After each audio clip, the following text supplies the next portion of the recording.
ఇందాక మీడియా ముందు కేటీఆర్ మాట్లాడినటువంటి మాటలకి ఈరోజు యావత్ రాష్ట్రం నిజంగానే ఇలాంటి దుర్మార్గులు కూడా రాష్ట్రంలో గతంలో 10 ఏళ్లు పరిపాలించారా? ఈ అహంకారంతోనే తలబిరుసుతనంతోనే తెలంగాణలో ప్రజలు బండకేసి కొట్టారు అని అయినా కూడా ఇంకా బుద్ధి రాలేదని ప్రజలు మాట్లాడుకుంటుండే కేటీఆర్కి కొంచెం కూడా ఇంకిత జ్ఞానం లేదు అని ఈ సందర్భంగా తెలియజేయాల్సినటువంటి అవసరం ఉన్నది. ఎందుకంటున్నా ఈ మాట అంటే నోటికి ఎంత వస్తే అంత ఇష్టం వచ్చినట్ల నోరు ఉంది కదా అని నోరు బాడేసుకునే మాటలు మాట్లాడుతూ ఉంటే చూస్తూ ఊరుకోవడానికి ఇక్కడేమి ఎవ్వరు కూడా చేతులు కట్టేసుకొని కూర్చోలేదు కేటీఆర్. ఎందుకంటున్నా ఈ మాట అంటే నిజంగానే నిన్ను నీ కుటుంబాన్ని అరెస్ట్ చేయాలి, కక్ష సాధింపు చర్యలు చెయ్యాలి అనుకుంటే మా ముఖ్యమంత్రి రేవంత్ రెడ్డి గారికి మేము అధికారంలోకి వచ్చి 18 నెలలు అవుతోంది. ఆ 18 నెలల నుంచి నీకు అరెస్ట్ చేయకుండా నిన్ను నీ కుటుంబాన్ని వదలగబోతుండే నిజంగానే కక్ష సాధింపు చర్యలు చేస్తే. ప్రభుత్వం ఏర్పడినటువంటి 2వ రోజే మీరందరూ కూడా ఊచలు లెక్క పెడుతుండ్రే, జైలు గోడ గదుల మధ్యలో ఉంటుండే. కానీ అయినా కూడా లైన్ దాటకుండా చట్ట పరిధిలో ఏ పని చేసినా న్యాయబద్ధంగా చట్ట పరిధిలో మీరు చేసినటువంటి అవినీతిని న్యాయబద్ధంగా ప్రజల ముందు ఉంచి విచారణలు జరిపి మీరు చేసినటువంటి అవినీతిని ప్రజల ముందు పెట్టి మిమ్మల్ని జైలుకు పంపించాలి అని మా ముఖ్యమంత్రి గారు ఎక్కడ కూడా ఒక్క లైన్ క్రాస్ కాకుండా గత 18 నెలల నుంచి మీకు విచారణలు జరుగుతున్నాయి. ఒక్కటంటే ఒక్కటి ఏ దాంట్లోనన్నా అవినీతి లేని 10 సంవత్సరాలు గడిచిందా అని అనుకుంటే ఏ ఒక్కటన్నా నిరూపించుకోండి దమ్ముంటే. విచారణకు పిలిచినప్పుడు విచారణలో అడిగిన ప్రశ్నలకు సమాధానం చెప్పి అక్కడ మీరు తప్పు లేకుంటే నిర్దోషులుగా బయటికి రావాలి, దోషులైతే జైల్లోకి పోతారు. కానీ బయటకు వచ్చి ఆవేశంతో ఉక్రోషంతో రేవంత్ రెడ్డి గారిని ఇష్టం వచ్చినట్లు మాట్లాడుతుంటే మా ముఖ్యమంత్రి గారిని అంటుంటే మేము అందరం ఏమన్నా నెత్తురు చీము నెత్తురు లేనోళ్ళు అనుకుంటున్నామేమో. కానీ మాకంటూ ఒక సభ్యత సంస్కారం మా పార్టీ మా ప్రభుత్వం నేర్పించింది.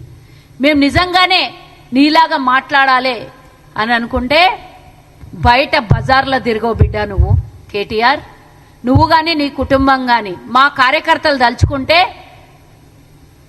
కాంగ్రెస్ అభిమానులు దలుచుకుంటే ఈరోజు ప్రజాప్రభుత్వం ప్రజల కోసం పరిపాలన చేస్తుంటే నిజంగా నువ్వు మాట్లాడినటువంటి మాటలు కాదు కదా, ప్రభుత్వం ఏర్పడిన వెరీ నెక్స్ట్ డే నిన్ను బయటకి ఇంట్లో నుంచి బయటికి వెళ్ళనీయకుంటుండ్రి, కాలర్ బట్టి గుంజి రోడ్ల మీద కొడుతుండే.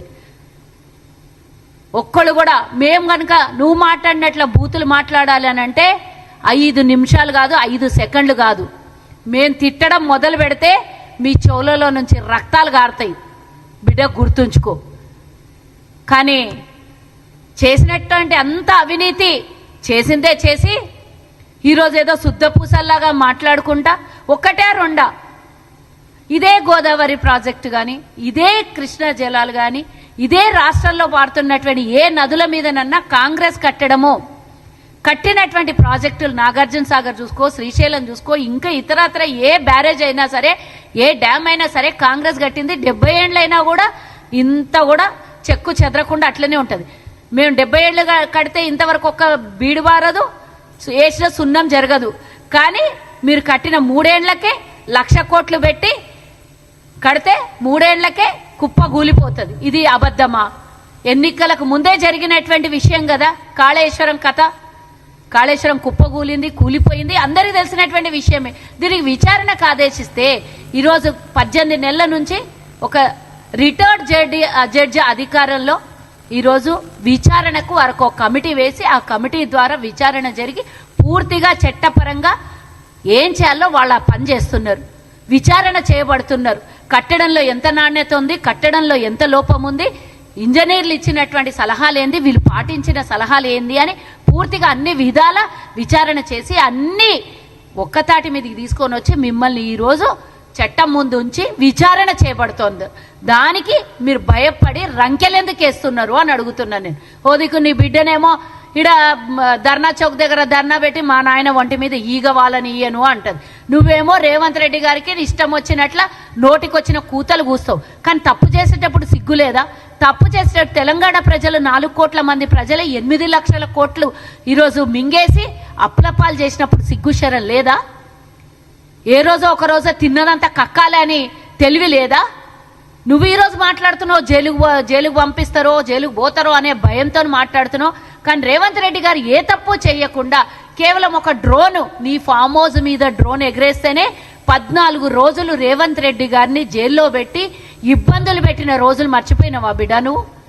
ఏం తప్పు చేయకుండా. కానీ ఈరోజు తెలంగాణ 4 కోట్ల మంది ప్రజల సొమ్ము దోపిడీ చేసి ఇంకా ఇష్టం వచ్చినట్ల నోటికి వచ్చినట్ల మాట్లాడుతున్నావా నువ్వు? నోటికి హద్దు లేదు, అదుపు లేదు. గతంలో మాట్లాడుతుంటే నువ్వు ముఖ్యమంత్రి గారి మీద మాట్లాడొచ్చా ఈ విధంగా అంటున్నావు. మరి నీ సిగ్గు ఎక్కడ పోయింది? నీ భక్తి ఎక్కడ పోయింది? నీ భయం ఎక్కడ పోయింది?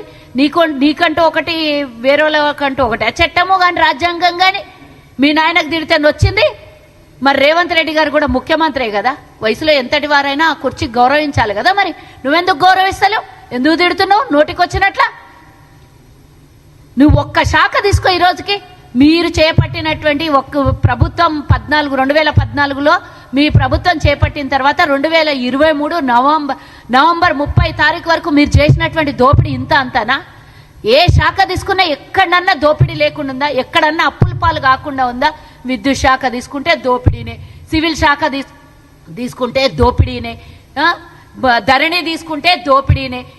మీ చెల్లెలు మీ నాన్న గారాల పట్టి ముద్దుల బిడ్డ జాగృతి పేరు మీద బతుకమ్మ పేరు మీద చేసినటువంటి దోపిడీ ఇంత అంత కాదు.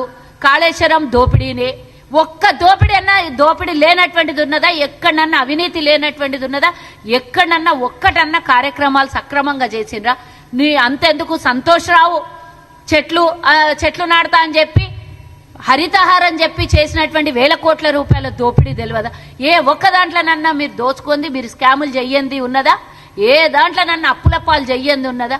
పేరుకు ప్రభుత్వం నడిచింది 10 ఏళ్ళు. ధనిక రాష్ట్రాన్ని అప్పుల పాలు చేసి కుప్ప కూల్చేసి ఒక్క రూపాయి కూడా కనీసం ఒక్క రూపాయి లేకుండా ప్రభుత్వం ఏర్పడే సమయానికి ఖజానా ఖాళీ చేసినటువంటి మీరు ఈరోజు మేము చేస్తున్నటువంటి ప్రజలు మాకు ఇస్తున్నటువంటి ఆదరణ కానీ మేము చేస్తున్నటువంటి ఇచ్చినటువంటి హామీలు నెరవేరుస్తుంటే కన్నుగుట్టి మా మీద 24 గంటలు ఏడుపు, 24 గంటలు తిట్లు తప్ప వేరే ఏం రాకొచ్చింది మీకు? నిజంగా వ్యతిరేకించాలి అని అంటే మాట్లాడండి. మేము ఇచ్చిన హామీలు ఏం నెరవేరుస్తున్నాం, మీరు గతంలో చేసినటువంటి దోపిడీ ఏంది, ఏం చేసిండ్రో మీరు చెప్పుకోండి. వచ్చి 10 ఏళ్లలో చేసినటువంటిది ఏంది, అవినీతి చేసింది పక్కన పెడదాం. మీరు చేసిన అభివృద్ధికి ఎంత ఖర్చు అయింది? సరే 1,00,000 కోట్ల రూపాయలు కాళేశ్వరం మీద ఈరోజు అవినీతి జరిగిందంటున్నాం. 1,00,000 కోట్లు 8 లక్షల కోట్లలో 1,00,000 కోట్ల రూపాయలు పక్కన పెడదాం. మిగిలిన 7 లక్షల కోట్లు ఏ విధంగా దోపిడీ జరిగింది, ఎందుకు అప్లపాలైనా అది ఒక్కసారి వివరణ ఇవ్వండి. మేమైతే అసెంబ్లీలో పూర్తిగా చర్చలు పెట్టి పవర్ పాయింట్ ప్రజెంటేషన్ కూడా ఇచ్చి ఇగో ఈ విధంగా అవినీతి జరిగింది, ఈ విధంగా మరి బీడులు బారింది, ఈ విధంగా కుంగిపోయింది, ఈ విధంగా కూలిపోయింది అని ప్రతి ఒక్కటి మేము ఆధారంతో సహా మేము చూపించినాం. మరి మీకు దమ్ముంటే 8 లక్షల కోట్ల రూపాయలు ఎక్కడ ఖర్చు పెట్టినరు అనేది చూపించాలి. ఎందుకు అప్లపాలైందని చూపించాలి. ప్రతి నెల వచ్చే ఆదాయం ఎక్కడ పోయింది, అదనంగా 8 లక్షల కోట్ల రూపాయలు ఎందుకు అప్పులైనాయి? పోనీ ప్రజలకు ఇచ్చిన హామీలు ఏదన్నా నెరవేర్చిన అంటే ఏమీ లేదు. ఇస్తా అన్న డబుల్ బెడ్రూమ్ ఇండ్లు గోవిందా, ఇంటికో ఉద్యోగం గోవిందా, 3 ఎకరాలు దళితులకు భూమి గోవిందా, ఏమీ ఇయ్యకుండానే 8 లక్షల కోట్ల అప్పయింది. ఆ విషయమే ఈ రోజు మేము ప్రభుత్వంలో ఉంటే మాకు అడిగే హక్కు లేదా? ఏం చేసిరు? 8 లక్షల కోట్లు ఎందుకు అవినీతి పాలైంది, ఎందుకు అప్పుల పాలైంది, ఎందుకు దోపిడీకి గురైంది, ఎందుకు ప్రజల సొమ్ము నాశనం చేసిండ్రు, స్కాములు చేసిండ్రు అని అడిగే దమ్ము అడగాల్సినటువంటి అవసరం మాకు లేదా? చెప్పాల్సినటువంటి బాధ్యత మీకు లేదా? మేము మొన్న 31 కోట్ల రూపాయలు ఖర్చు పెట్టి మిస్ వరల్డ్ కార్యక్రమాన్ని చేస్తే దాని మీద కూడా ప్రాపగండ చేసి 200 కోట్ల రూపాయలు ఖర్చు పెట్టిందని అబద్ధాల ప్రచారాలు చేశారు. మేము ఏం చేస్తే కూడా మీలాగా కార్ రేసులు చేసి 55 కోట్ల రూపాయలు వెనకేసుకున్నది కాదు, అక్కడ కూడా స్కామ్లే. పోనీ ఈరోజు మేము చేసినాం మిస్ వరల్డ్, ప్రపంచ దేశాలు వేలాది ఇంటర్నేషనల్ మీడియా వచ్చింది ఇక్కడికి, ఎంతో మంది స్పాన్సర్షిప్స్ ఇస్తే గానీ ఆ ప్రోగ్రామ్ నేను చేయలేదు. ప్రభుత్వ సొమ్మును ఎంత ఖర్చు పెట్టినామో మీకు పూర్తిగా డిపిఎస్సి చూపించడం కదా. ప్రతిదీ ఆధారంతో సహా మా ప్రభుత్వంలో మీకు కళ్ళకు కట్టినట్టు కనబడుతుంది. మీ ప్రభుత్వంలో చేసిన దోపిడీ కానీ, మీ ప్రభుత్వంలో చేసిన అరాచకం కానీ, మీ ప్రభుత్వంలో 10 ఏళ్లలో జరిగినటువంటి అవినీతి, అప్పులు ఏ రోజన్నా ఒక్క రోజన్నా ప్రజల ముందు ఉంచిరా? మాట్లాడితే మమ్మల్ని తిట్టడము, వ్యతిరేకించడము, ముఖ్యమంత్రిని ఇష్టం వచ్చినట్లు అడ్డగోలుగా మాట్లాడడం. కేటీఆర్ నోటికి ఆనకట్ట వేయకపోతే, నోటికి నువ్వు ప్లాస్టర్ వేయకపోతే మర్యాదగా చెప్తున్నాం, నీకు దమ్ముంటే విచారణలో మీరు ప్రశ్నలు అడిగినట్టు సమాధానం చెప్పండి. మీరు దోషులు కాకపోతే బయటకు వచ్చి ఆన్సర్ చెప్పండి. ఇగో మాకు అడిగినవి ఇవి మేము పూర్తిగా వివరాలు ఇచ్చినాము, ఇగో ఇది దోపిడీ చేయలేదు, ఇది నిజంగానే ప్రజల కోసం ఖర్చు పెట్టాం, నిజంగానే ప్రజాధనాన్ని ప్రజల కోసమే వినియోగించినామని దమ్ముంటే చెప్పండి. అది పక్కన పడేసి వాళ్ళ నాయనకు విచారణకు పిలుస్తానంటే ఏదో నొప్పి వచ్చిందంట. ఏమైందైనా మీ నాయనకు వస్తే విచారణకు వచ్చిపోతే నీకు వచ్చిన నష్టం ఏంది? తప్పు చేయలేదు కదా, ఎందుకు భయపడుతుర్రు? తప్పు చేయనప్పుడు మీ నాయన విచారణకు రావాలి, మాట్లాడాలి. ఆయన చెప్పాల్సినటువంటి మాటలు బయటకు వచ్చి ఏం మాట్లాడినరు అని మీడియాతో చెప్పాల్సినటువంటి సమాధానాలు ఇడిచిపెట్టి ఈయన తిట్టిపోతున్నాడు. ఎందుకంటే భయంతో కూడుకున్నారు. మీడియా ఏదన్నా అడిగితే ఆన్సర్ ఉండదు కాబట్టి తిడితే ఈరోజు వైరల్ అవుతుంది. ఈరోజు మీడియాలంతా తిరగాలి. ఈరోజు విచారణకు పోయినటువంటి ప్రశ్నలు పక్క గాడి తప్పాలి, పక్కకు పారిపోవాలి. ఆ ప్రశ్నలు నువ్వు తిట్టిన మాట మీడియాలో హైలైట్ కావాలి. ఇదే కదా నువ్వు కోరుకునేది. మీ నాయనకు అడిగినటువంటి ప్రశ్నలు ఏందో అది ఒక్కసారి వచ్చి బయటకు వచ్చి ఆన్సర్ చెప్పాల్సింది. నాకు ఇది అడిగిన ఇదిగో ఆధారాలతో సహా చూపించినామని ఎందుకు దాచుకోవాలి? మీ నాయన ఎందుకు ఆన్సర్ చెప్పిపోవద్దు మీడియాకి? ఏమంత తోపా? ముఖ్యమంత్రి అయ్యి మాజీ అయిపోయింది కదా. ఇప్పుడు ఎంతమంది పెద్ద పెద్ద దేశ ప్రధానులకే తప్పలేదు ఆన్సర్ చెప్పాల్సినటువంటి అవసరం ఉంటది. అవసరం వస్తే స్కాములు చేస్తే మీడియా ముంగల కూర్చోవాలి, విచారణకు ఆదేశాలు ఇస్తే పోయి సంస్థల ముంగల కూర్చొని సమాధానాలు చెప్పాలి. దమ్ములేని మీరు ఒకరోజు మేము రాము అంటారు, ఈ రోజు ఈటల రాజేందర్ చెప్పొచ్చిన ఏంది, హరీష్ రావు చెప్పొచ్చింది ఏంది? తోకకు తొండానికి అంటితే ఏనన్నా సమాధానాలు? ఆయనేమో కమిటీ వేసారు, కమిటీకే సంబంధం అంటాడు. నిజంగానే కమిటీ వేస్తే ఒక ఆర్థిక శాఖ మంత్రికి తెలియకుండా నిధులు పోతాయి ఎక్కడన్నా? సిగ్గు శరం లేకుండా మా ప్రభుత్వాన్ని 24 గంటలు తిట్టే పని పెడితే కేటీఆర్కి హెచ్చరిస్తున్నాము. నువ్వు ఇంకా మళ్ళా పదే ఇదే విధమైనటువంటి భాష వాడితే, ఇదే విధంగా మా ముఖ్యమంత్రిని, మా నాయకుల్ని, మా కాంగ్రెస్ ని ఇంకా కూడా హెచ్చరిస్తున్న బిడ్డ. ఏమన్నాడు? ఈరోజు ఉన్నటువంటి ప్రభుత్వాన్ని సిగ్గులేని ప్రభుత్వం అంటవా? మీ అయ్య చేసింది సిగ్గుమాలిన వ్యవహారం, మీ అయ్య చేసింది సిగ్గుమాలిన పని 10 ఏండ్లు. నువ్వు నీ కుటుంబం దోపిడీ చేసింది సిగ్గుమాలిన పని. నిజంగా లోపల వేయాలనంటే ఒక్క నిమిషం కాదు మీ అందరికీ, కానీ చట్ట పరిధిలో పనిచేస్తోంది మా ప్రభుత్వం. మా ప్రభుత్వాన్ని కానీ, మా నాయకుల్ని కానీ, మా ముఖ్యమంత్రి కానీ ఇంకోసారి ఇట్లాంటి మాటలు మాట్లాడినామంటే బిడ్డ బయటికి తిరుగుడు కష్టమవుతుంది. ఇక మేం గిట్ట దలుచుకున్నాము అని అంటే మా ముఖ్యమంత్రి దాకా తర్వాత పోదు. కానీ మేము అందరం ఉన్నాం, మా దగ్గర రా.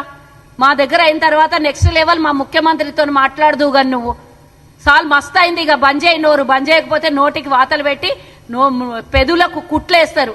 మరి జైల్లో పోయి కూర్చున్నప్పుడు తిన్నికి కూడా మరి ఉండదు మళ్ళా. లేకపోతే గ్లూకోజులు మీ నాయన బయట ధర్నాలు చేసేటప్పుడు గ్లూకోజులు ఎక్కించుకొని ఇడ్లీ తిన్నట్లా కాదు ఇది ఈ వ్యవహారం.